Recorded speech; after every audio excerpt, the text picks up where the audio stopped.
and this is my 4-speed manual transmission project. Making the gears was extremely difficult at first, but became a lot easier after doing it for many sets. I had to do hand calculations first for the number of teeth and diametral pitch. I also learned how to use the gear mate function, which was extremely useful for setting the gear ratios. For the gear selector, I made 2 spur gears, a plate in the middle, and a collar all separately and mated it together. I made the shift linkages by making a 3D sketch then using the sweep feature.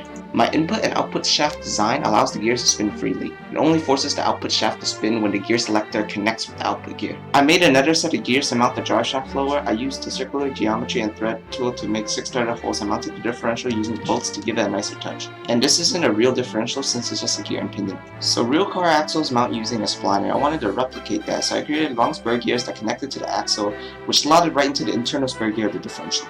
For the final touch, I made an H-pattern shifter with my name engraved on it. I mounted everything to the wheels my friend made for this project.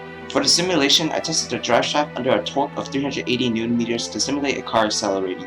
We see a max stress of 2.56 megapascals for 4130 steel with a yield strength of 460 megapascals. The max displacement is 0.00977 millimeters. Overall, this project took me at least 60 hours to make. The hardest part was all the mate since the output to input shaft ratio varied with each gear, so I had to mate it in a way that only the gear selector would change this ratio as if you were shifting.